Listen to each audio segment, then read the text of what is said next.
Hello friends, hope you all are fine.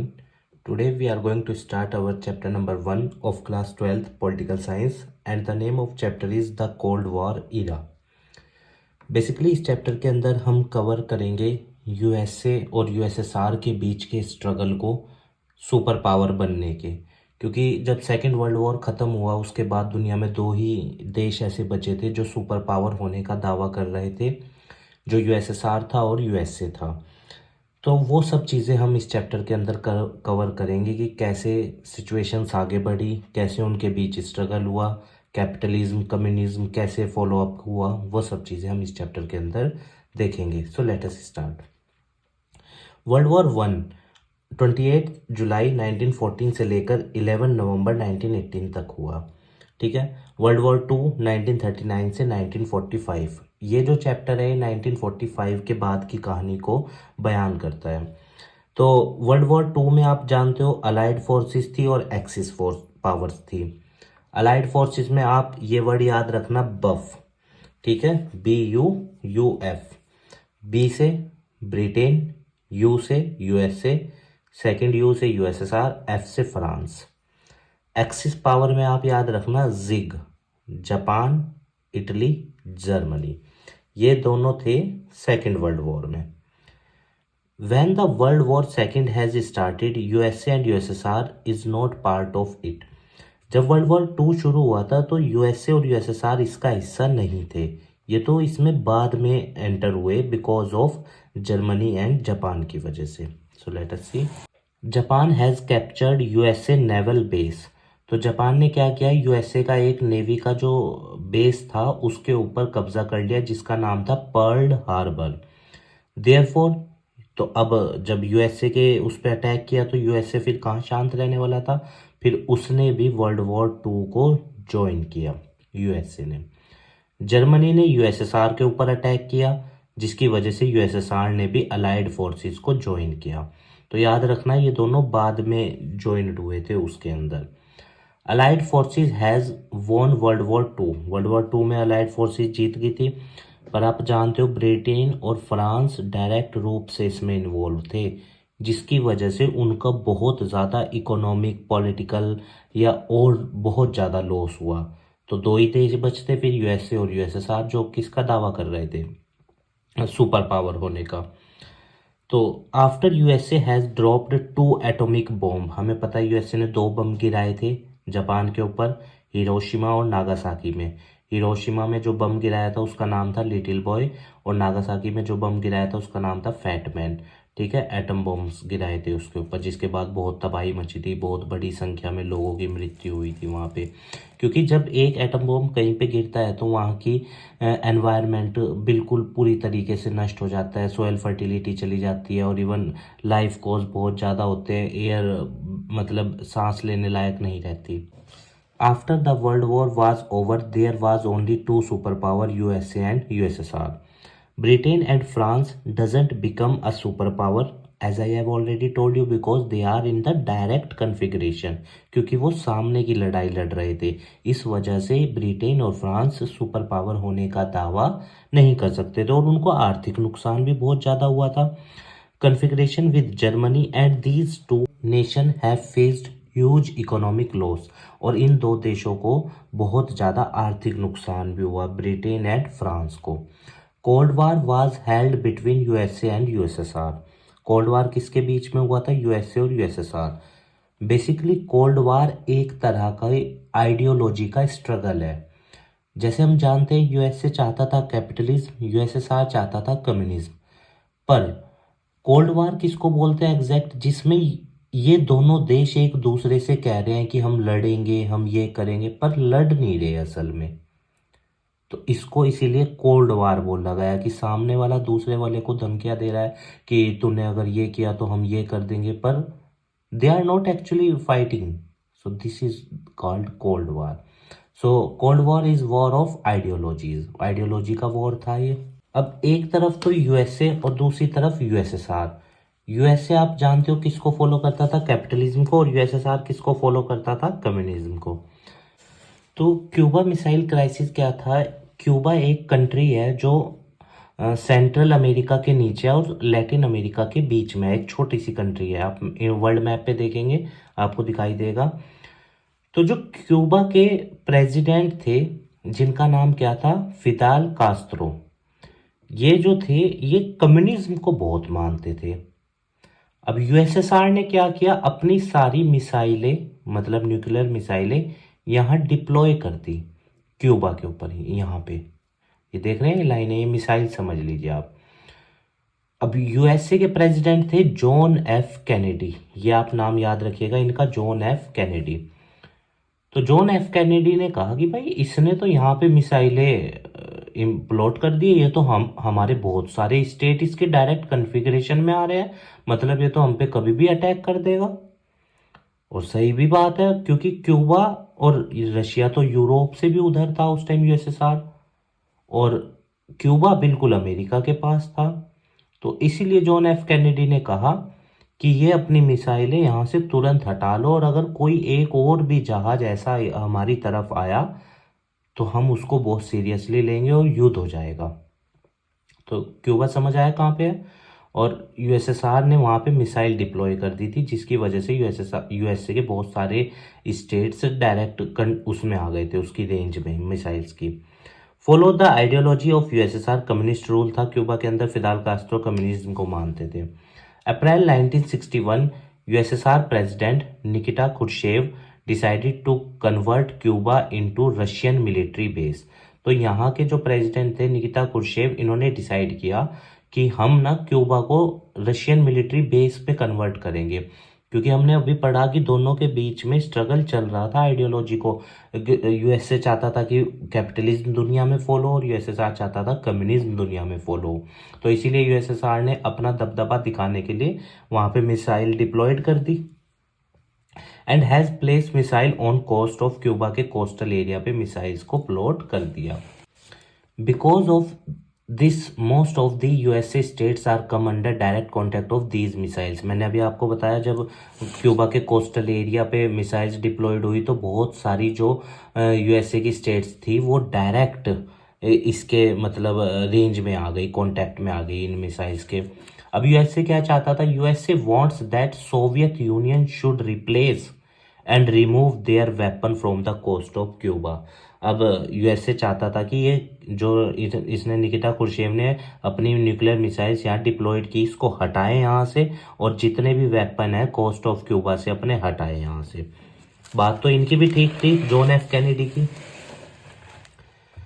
John F Kennedy ordered American warship to intercept any Soviet ship heading to Cuba.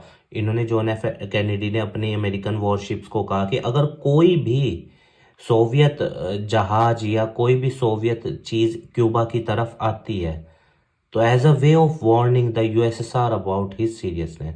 तो इन्होंने कहा कि USA उसको बहुत ज़्यादा serious लेगा उस चीज़ को, अगर कोई भी मिसाइल उधर से या कोई भी जहाज कुछ भी आता है इस तरफ, और इस बात को यूएसएसआर समझ ले, जॉन एफ कैनेडी ने कहा। Because of this action of USSR, president Nikita Khrushchev has called back all the ships from Cuba coast. अब जब जॉन एफ कैनेडी ने धमकी दी तो भाई यूएसएसआर के प्रेसिडेंट की तो डर गए वे। तो उन्होंने क्या किया कि अपनी सारी मिसाइल्स को क्यूबा के कोस्ट से वापस बुला लिया, मतलब कि सारे आर्म्स अपने वहां से हटा लिए। All these dramatic tensions are called Cuba missile crisis. ये जो खाम खाई की टेंशन क्रिएट हुई, मिसाइल वहाँ पे डिप्लॉय कर देना, फिर उन्होंने कहा हटाओ यहाँ से नहीं तो बहुत तबाही मचेगी, फिर हटा लेना, तो ये इसी को ही क्यूबा मिसाइल क्राइसिस कहते हैं, जो यूएसएसआर और यूएसए के बीच हुआ था। This is the high point which has caused cold war, जिसकी वजह से कोल्ड वॉर हुआ, स्टार्टिंग हो गई थी इस पॉइंट के बाद, क्यूबन मिसाइल क्राइसिस के बाद। Both the nation do not want war, दोनों लड़ना नहीं चाहते थे, क्योंकि दोनों को पता है कि दोनों बराबर के नेशन है और लड़ेंगे तो दोनों का नुकसान है। Because both nation have nuclear weapon और दोनों को ये भी पता था कि दोनों देशों के पास न्यूक्लियर वेपन्स भी है। And the world became safe from third world war, और इनके बीच युद्ध नहीं हुआ, इससे दुनिया तीसरा विश्व युद्ध को झेलने से बच गई। Cold war, let us learn something more about Cold War. USA have multi-party system where in USSR there is single party system. USA के अंदर डेमोक्रेटिक व्यवस्था है तो मल्टी पार्टी सिस्टम तो जाहिर सी बात है हो गई, और यूएसएसआर के अंदर सिंगल पार्टी सिस्टम है क्योंकि वहाँ कम्युनिज्म फॉलो होता है। Struggle of more military power and existence, अब ये दोनों देश दुनिया में अपनी मिलिट्री और अपना अस्तित्व बढ़ाने के लिए स्ट्रगल कर रहे थे, मतलब कैपिटलिज्म और कम्युनिज्म अपना स्ट्रगल कर रहा था दुनिया में, और दोनों देश रिच बनना चाहते थे, इसीलिए इकोनॉमिक रिफॉर्म भी लेके आए अपने यहाँ और इकोनॉमिक पावर भी बनना चाहते थे। Struggle of different ideology, struggle था ये किसके बीच में, दो आइडियोलॉजी, कैपिटलिज्म जो यूएसए और या फिर लिबरल डेमोक्रेसी यूएसए की और यूएसएसआर के कम्युनिज्म के बीच में ये एक स्ट्रगल था। USA wants that whole world should follow capitalism, USA चाहता था कि पूरी दुनिया क्या फॉलो करे, कैपिटलिज्म को फॉलो करे, पर यूएसएसआर चाहता था कि पूरी दुनिया कम्युनिज्म को फॉलो करे। During cold war both of these countries has started making their gangs, तो इन दोनों देशों ने अपने ग्रुप बनाने शुरू किए। जैसे जो कैपिटलिज्म का ग्रुप था यूएसए का, उसको बोला जाता था NATO, North Atlantic Treaty Organization, और जो यूएसएसआर का ग्रुप होता था जो भी कम्युनिज्म को फॉलो करेगा वो वार्सोवा पैक्ट के जरिए फॉलो किया जाता था उसको। तो cold war started after the second world war, जब खत्म हुआ तब कोल्ड वॉर शुरू हुआ था, ये हमने अभी देखा ही। Logic of deterrence, cold war remain cold war, cold war कभी भी हॉट वॉर नहीं बना, क्यों, क्योंकि हमें पता है दोनों के बीच में कभी युद्ध नहीं हुआ। Both can destroy each other, क्योंकि दोनों के पास न्यूक्लियर बॉम्ब्स थे और दोनों मतलब बहुत बड़ी ताकतें थे, तो दोनों एक दूसरे को खत्म कर देते अगर इनके बीच में ये हॉट वॉर बनता, cold war. So it will be difficult, तो ये डिफ़िकल्ट है बहुत जानना कि आखिर में किसको पॉलिटिकल और इकोनॉमिकल बेनिफिट्स मिलते, क्योंकि दोनों ही इक्वल पावर रखते थे उस वक्त। कोल्ड वॉर मिलिट्री फीचर्स क्या थे कोल्ड वॉर के, when two countries have logic of deterrence they tries to avoid the war, देखो जब दोनों देश एक दूसरे की ताकत को पहचानते हैं, यूएसए यूएसएसआर की ताकत पहचानता था और यूएसएसआर यूएसए की ताकत को, तो दोनों एक दूसरे को से लड़ाई को क्या करेंगे, जाहिर सी बात है अवॉइड, क्योंकि दोनों को पता है कि अगर मैं उससे लड़ने गया वो मुझे मुकाबला मतलब टक्कर का होगा, उसको ये बात पता थी, यूएसए को या यूएसएसआर को पता थी, इसलिए वो लड़े ही नहीं। So both the countries have to be rational and responsible, इसलिए दोनों देशों को जिम्मेदारी से और संयम पूर्वक आगे बढ़ना था। Because of cold war there is a big human survival, अगर ये कोल्ड वार हॉट वार में बदलता तो दुनिया में बहुत तबाही मचती, क्योंकि पूरा यूरोप या पूरा रशिया और इधर पूरा अमेरिकन कॉन्टिनेंट सब तबाह होता। The emergence of two blocks, अब ये जो इमरजेंस ऑफ टू ब्लॉक्स है इसका मतलब क्या है, जो यूएसए के आइडियोलॉजी को मानते थे यानी नाटो ग्रुप के वो कैपिटलिज्म और यूएसएसआर वाले कम्युनिज्म। आइए मैं आपको मैप पे दिखाता हूँ, जो ये येलो पोर्शन के ग्रुप हैं, ये जो येलो पोर्शन वाले देश हैं ये नाटो के मेंबर हैं, नाटो मतलब नॉर्थ अटलांटिक ट्रीटी ऑर्गेनाइजेशन, और किस आइडियोलॉजी को फॉलो करते हैं, कैपिटलिज्म, और ये वार्सोवा वाले कम्युनिज्म को याद रखना।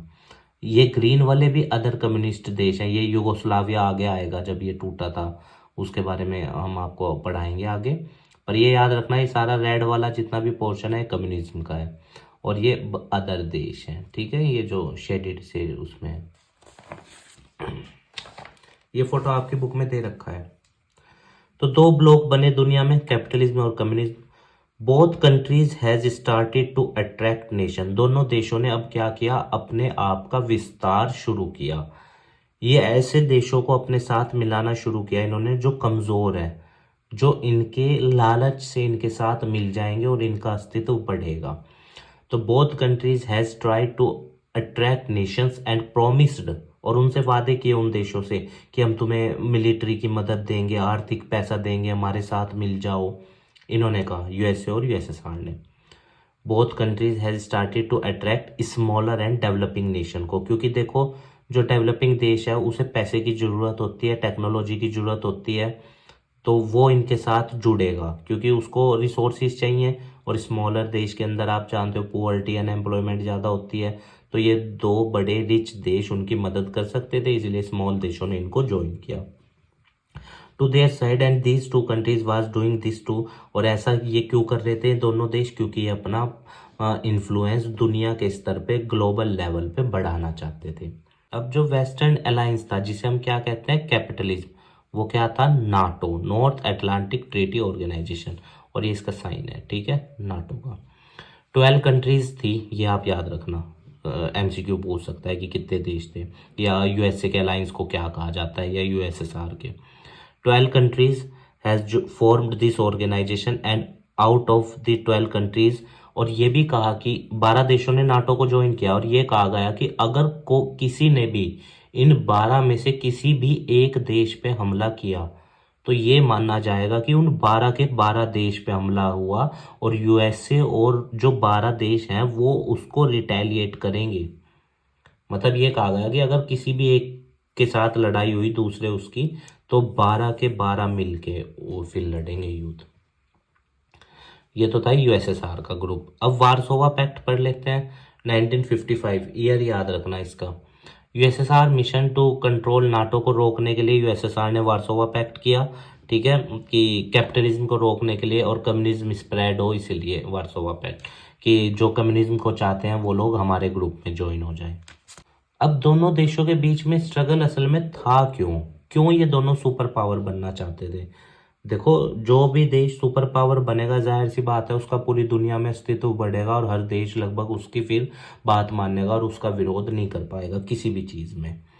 तो पहला, तो दुनिया भर के वाइटल रिसोर्स उसके कंट्रोल में आ जाते, जो भी सुपर पावर बनता, ऑयल एंड मिनरल्स भी कंट्रोल में आ जाते। अच्छा, जो भी सुपर पावर बनता, फिर वो दुनिया में कहीं से भी अपनी वेपन्स को लॉन्च कर सकता था, ट्रूप्स को भेज सकता था, और जो भी देश इन दोनों की आइडियोलॉजी में से जिसकी भी आइडियोलॉजी को फॉलो करते, उसकी टेरिटरी भी यूज़ करने को मिल जाती उस सुपर पावर को। जैसे मान लो अगर पोलैंड वार्सोवा पैक्ट के तहत यूएसएसआर में मिल गया, तो अब पोलैंड की टेरिटरी यूएसएसआर भी यूज़ कर सकता था। तो इस ये भी एक, इसीलिए भी ये लोग दूसरे देशों को अपने साथ जोड़ रहे थे। अच्छा, लोकेशंस मिल जाती जहाँ से जासूसी कर सकते, जैसे उसने यूएसएसआर ने क्यूबा के फिदाल कास्त्रो कम्युनिज्म को फॉलो करता था, उसको मिलाया अपने साथ, तो क्यूबा में अब उनको एग्जिस्टेंस मिल गया कि भाई यूएसएसआर डायरेक्ट उनकी रेंज में आ रहा है। तो economic support in that many small allies together could help pay for military expense. तो ये इसलिए भी दूसरे देशों को अपने साथ मिला रहे थे कि भाई जो युद्ध के या जो मिलिट्री को पे खर्चे हो रहे हैं वो भी फाइनेंस करे जा सकते हैं इन छोटे देशों से, इनके रिसोर्सेज को यूज़ करके। जैसे ब्रिटिशर्स वर्ल्ड वॉर 1 में हमारी सेना को यूज़ किया था, हमारे सैनिकों को फॉर लड़ाई लड़ने के लिए। अब युद्ध को जीतने का मतलब क्या था? आइडियोलॉजी का जीतना। अगर यूएसए सुपर पावर बनता तो कैपिटलिज्म जीत जाता, और अगर यूएसएसआर सुपर पावर बनता तो दुनिया में कम्युनिज्म जीत जाता। नॉन अलाइंग मूवमेंट, अब एक तीसरा ग्रुप भी बनने जा रहा था दुनिया में, जिसने ये कहा कि ना तो हम यूएसए के साथ हैं, ना हम यूएसएसआर के साथ हैं, हम इंडिपेंडेंट हैं। तो ये एक, क्यों ऐसे ग्रुप बनने की जरूरत थी उस टाइम? ताकि यूएसए और यूएसएसआर को बैलेंस किया जा सके। तो नॉन अलाइंग मूवमेंट नेम जो था वो 5 देशों के द्वारा शुरू किया गया। इसमें आप ये वर्ड याद रखिएगा, येगी। वाई से युगोस्लेविया, आई से इंडिया, आई से इंडोनेशिया, जी से घाना, ई से इजिप्ट। और ये इन देशों के लीडर्स के नाम है। इंडिया से जवाहरलाल नेहरू जी थे, प्रोमिनेंट लीडर थे जिन्होंने नैम में अपना बहुत ज़्यादा योगदान दिया। ये की शब्द याद रखिएगा। Arenas of cold war. अब एरिना उस जगह को बोलते हैं जहाँ पे युद्ध लड़ा जाता है, हालांकि कोल्ड वॉर का कोई एरिना तो था नहीं। अब यूएसए और यूएसएसआर डायरेक्ट तो लड़ नहीं रहे, पर यूएसए ने क्या कहा था कि अगर 12 में से किसी भी एक पे हमला हुआ तो हम सब रिटेलिएट करेंगे। तो the above both countries has not war with in their territories. अपने देश के अंदर तो लड़ाई लड़ी नहीं इन दोनों ने, पर but with each other at there alliance nation. जैसे जब रशिया ने अफगानिस्तान में इन्वेजन किया अपना, तो यूएसए भी पहुंच गया वहाँ उसको भगाने के लिए, या उसने अपने वहाँ पे फोर्सेस जो लड़ाके थे उनको सारे इक्विपमेंट्स दिए, वेपन्स दिए, और बाद में वही फिर हमने देखा यूएसए को वहाँ से भागना पड़ा और फिर से वहाँ पे तालिबान की सरकार बन गई। तो कहने का मतलब क्या है कि आपस में अपनी टेरिटरीज में नहीं लड़ रहे, पर अपनी जो इनके अलायंस थे उनकी टेरिटरीज में लड़ाई लड़ रहे थे। Arena means the area where crisis and war occurred. तो एरिना किसको बोला जाता है? उस जगह जहाँ पे युद्ध लड़ा जा रहा है। और threatened to occur between the alliance system but did not cross certain limits. There was no nuclear war और वर्ल्ड हॉस्टिलिटीज। मतलब कि एरिना वो जगह होती थी जहाँ पे युद्ध लड़ा जाता था, पर ना न्यूक्लियर बॉम्ब्स का यूज हुआ, ना ऐसी कोई हॉस्टिलिटी हुई कि दुनिया को बहुत बड़ी संख्या में नुकसान फेस करना पड़े, ऐसा कुछ नहीं हुआ। ये कुछ युद्ध हैं जिसमें यूएसए और यूएसएसआर लड़ रहे थे। जैसे कोरियन वॉर के अंदर अफगानिस्तान में हमने देखा रशिया और यूएसए के बीच में, वियतनाम वॉर में क्यूबा मिसाइल क्राइसिस ये देखा अभी, ये तो चलो कोल्ड वार के रूप में था। बर्लिन वॉल, ईस्ट बर्लिन और वेस्ट बर्लिन के बीच में यूएसए आ गया, और कोंगो वॉर जो हम साउथ अफ्रीका में। तो दीज आर दी, ठीक है, ये आप ध्यान रखना। इन वॉर्स में, ये वॉर्स के नाम है जिसमें यूएसए और यूएसएसआर इनडायरेक्ट वे में लड़ रहे थे। NAM countries has played a important role in negotiations. NAM country, जो नैम के देश थे, नॉन अलाइनमेंट मूवमेंट के जो ग्रुप के देश थे, उन्होंने इसमें एक इम्पोर्टेंट योगदान प्ले किया। जैसे Jawaharlal Nehru has played a key role in negotiation in Korean war को सुलझाने में जवाहरलाल नेहरू जी का बहुत इंपॉर्टेंट रोल रहा। यूएन जनरल सेक्रेटरी ने अपना रोल कोंगो वार को सोल्व करने में या उसके सॉल्यूशन फाइंड आउट करने में दिया। तो ये जो तीसरा ग्रुप था ना, ये बहुत ज़रूरी था, नहीं तो यूएसए और यूएसएसआर आपस में ही लड़ते रहते और दुनिया को नुकसान होता रहता। Because of key role in the wars USA and USSR have to maintain huge arm stock. अब युद्ध लड़ रहे हैं और इतने सारे देश अब अपने ग्रुप में बना रखे हैं, तो बड़ी संख्या में वेपन्स या फिर न्यूक्लियर बॉम्ब्स ये सब तो चाहिए होंगे।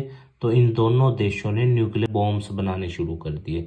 तभी तो यूएसए और यूएसएसआर दुनिया में दो ऐसी सुपर, मतलब आज के वक्त में यूएसए और यूएसएसआर का सक्सेसर जो था वो रशिया था। 1991 में यूएसएसआर टूट गया था ना, तो आज दुनिया में रशिया और यूएसए के पास सबसे ज़्यादा न्यूक्लियर बॉम्ब्स हैं। हालांकि वो ट्रीटी साइन हुई थी डिसआर्मेंट, उसके बाद भी इतने हैं उनके पास। यूएसए और यूएसएसआर आर्म्स कंट्रोल, तो 1960 में आर्म्स कंट्रोल ट्रीटी इन्होंने किया कि न्यूक्लियर वेपन्स के प्रोडक्शन को बंद करेंगे और जो न्यूक्लियर वेपन्स हैं उन्हें भी धीरे धीरे कम करेंगे। ये एक अच्छी चीज़ थी। जैसे कुछ ट्रीटी साइन हुई थी पहली, अब ये ट्रीटी बोर्ड एग्जाम के नज़रिए से बहुत इंपॉर्टेंट है, तो इन्हें ध्यान रखना।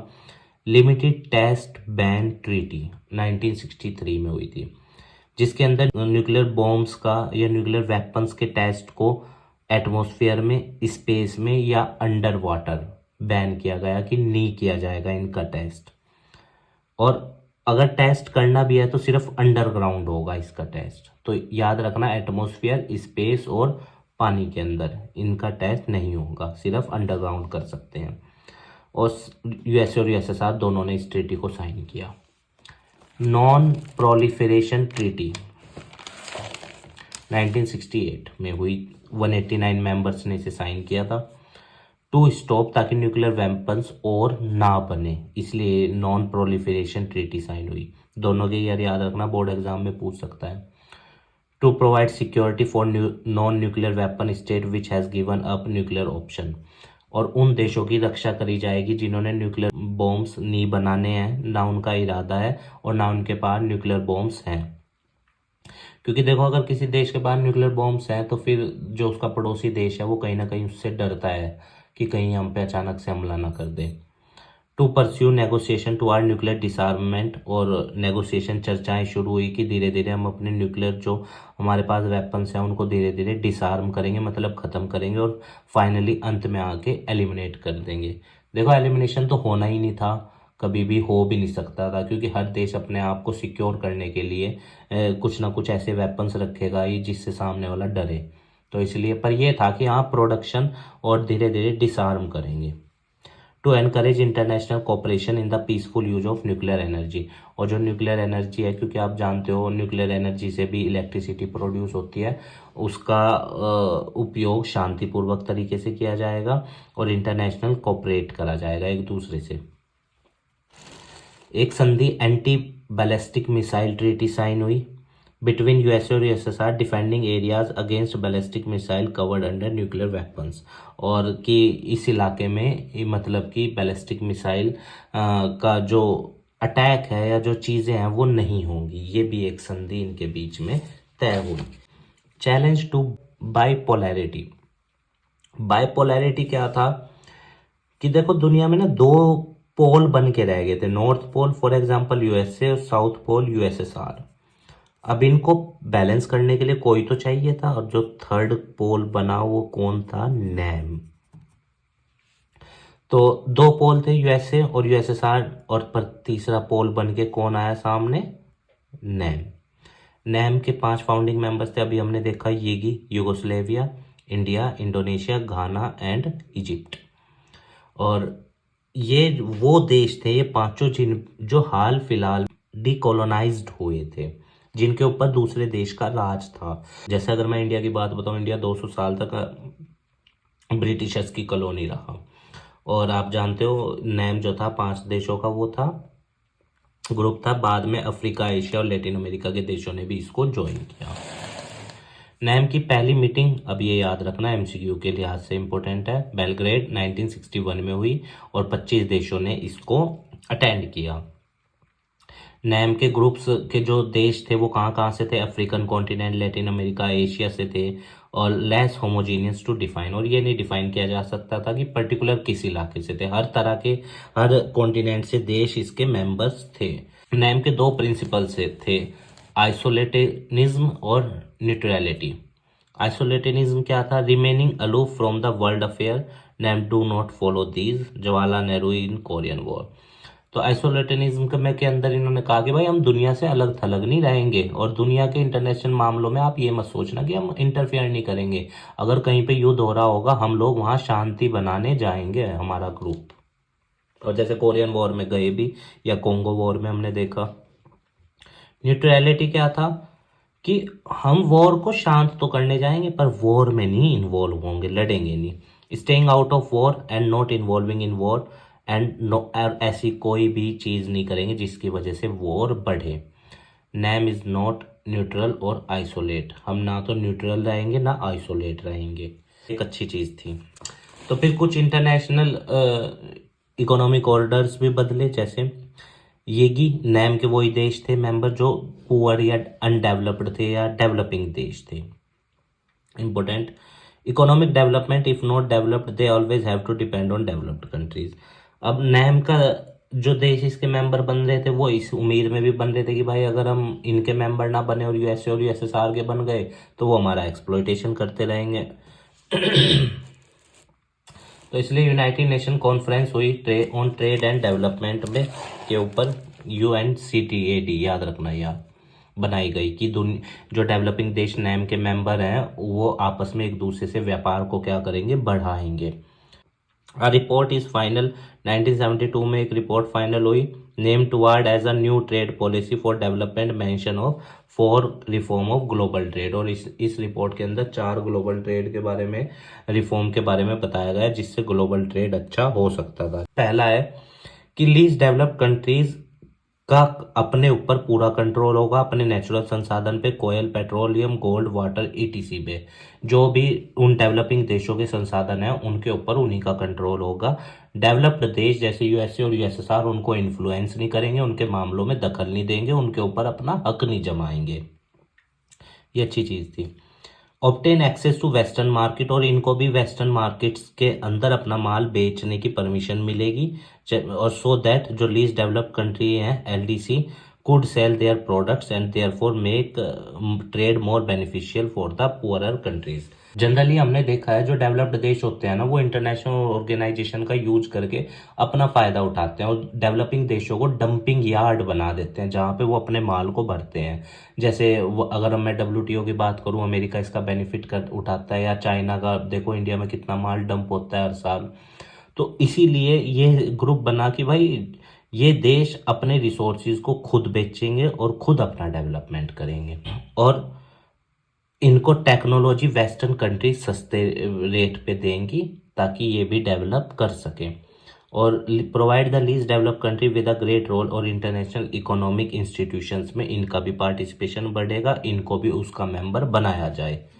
4 इंपॉर्टेंट गोल याद रखना बहुत इंपॉर्टेंट है। Mid 1970 NAM started to give importance economic issues में भी, इन्होंने इंटरनेशनल इकोनॉमिक इशू में भी पार्टिसिपेट करना शुरू कर दिया। इन 1980s initiatives of NIEO, new international economic order, ये याद रखना आप।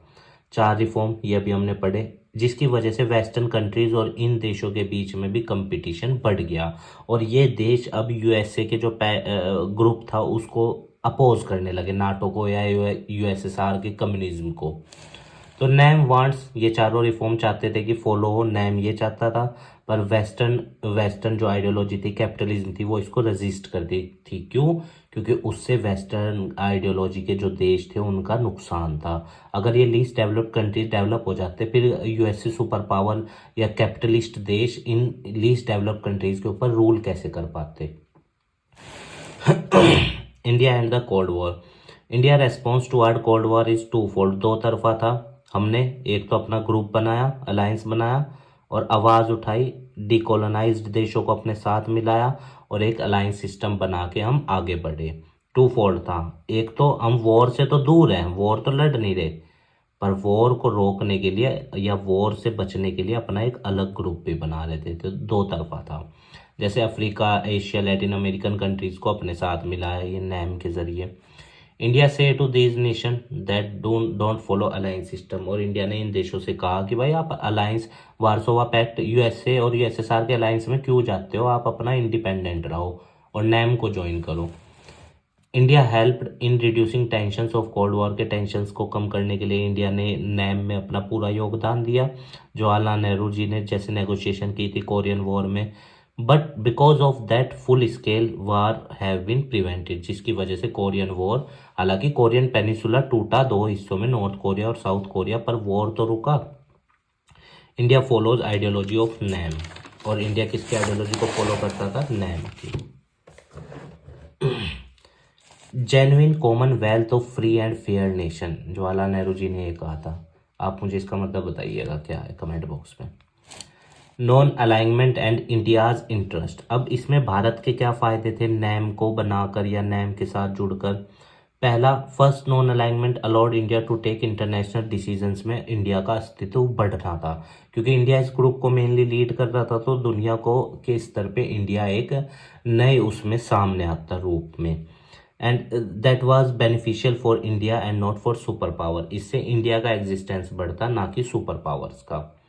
Able to balance one super power against other, ठीक है, USA और USSR को एक दूसरे के अगेंस्ट बैलेंस भी कर सकते थे, प्रेशराइज कर सकते थे, इग्नोर कर सकते थे उनको, और इंडिया को वो गारंटीड नहीं ले सकते थे। अब जैसे इंडिया USA और USSR इन दोनों को बैलेंस कर रहा था, तभी तो आज हमारे रिलेशन USA के साथ भी अच्छे हैं और USSR के साथ भी। पर क्रिटिसिज्म भी हुआ, जैसे कि अनप्रिंसिपल्ड है ये चीज़। India's name was said unprincipled because in the name and serving national interest, India sometimes did not take firm stance on important international issues. जहाँ बहुत ज़्यादा इम्पोर्टेंट इश्यूज़ की बात आती थी, इंटरनेशनल इश्यूज़ की बात आती थी, वहाँ इंडिया ने अपनी उस टाइम ज़्यादा इन्वॉल्वमेंट नहीं दिखाई। नैम तो बनाया ठीक है और इन्वॉल्व भी हुए, पर धीरे धीरे इसका जो एक्सिस्टेंस था वो कम होता चला गया, क्योंकि आप जानते हो फिर इंडिया के अंदर भी पॉलिटिकल डिस्टर्बेंस ज़्यादा हो गए थे, या जो नए राजनीतिक दल बन रहे थे उसकी वजह से इंडिया का इस तरफ ध्यान फॉरेन रिलेशंस में उस टाइम क्या हो गया था, कम हो गया था। India was inconsistent and take contradictory posture, मैंने आपको बताया क्योंकि देश के अंदर उस टाइम ग्रीन रेवोल्यूशन आया या आर्थिक जो डिवेल्युएशन किया गया करेंसी का, वो सब प्रॉब्लम्स भी चल रही थी, फेमाइन था एक तरफ। It criticise other states for being alliance but itself signed treaty of friendship in August 1971 with USSR। अब एक तरफ तो इंडिया दूसरे देशों को कह रहा है ना USA के साथ जाओ ना USSR के साथ जाओ, पर खुद ट्रीटी साइन कर ली, फ्रेंडशिप ट्रीटी USSR के साथ। और यही वो दौर था जब यूएसए हमसे 1971 से लेकर 2000 सन तक नाराज रहा। अदर सा इट ज्वाइनिंग सोवियत अलायंस, और लोगों को ऐसा लगा यार नाम के ग्रुप के देशों को कि भाई इसने तो सोवियत अलायंस को ज्वाइन कर लिया। Indian government treaty friendship USSR के साथ साइन की, जिससे मिलिट्री असिस्टेंस मिलता हमें किस दौरान, क्योंकि 1971 में हमने बांग्लादेश वॉर भी तो लड़ा था। ईस्ट जो वेस्ट पाकिस्तान था, जो आज बांग्लादेश कहलाता है, उसको ईस्ट पाकिस्तान से, जो आज पाकिस्तान है, उससे आज़ाद कराया था रशिया की मदद लेके, ये फ्रेंडशिप ट्रीटी साइन करके। At the same time USA goods and services relations continues, और यूएसए के साथ भी हमारे गुड्स और सर्विसेज रिलेशन कंटिन्यू थे, पर वो खराब होने शुरू हो गए थे। Name after the cold war India's policy relevance. और कोल्ड वॉर के दौरान इंडिया की जो पॉलिसीज थी या उसमें नेम का शुरुआत में तो अस्तित्व बना रहा, पर बाद में धीरे धीरे वो अस्तित्व बहुत कम हो गया।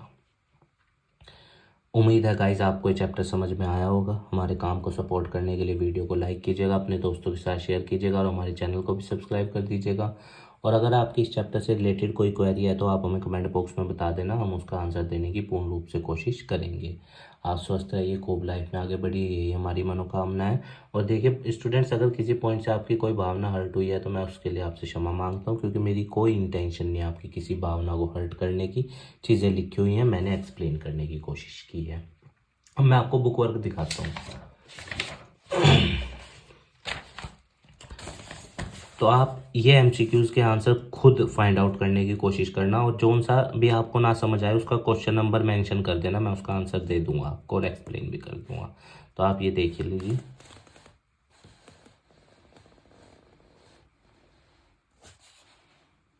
ठीक है, और इनके आंसर लिखने की कोशिश करना, क्योंकि आंसर राइटिंग प्रैक्टिस ही सब कुछ होता है बोर्ड एग्जाम से पहले।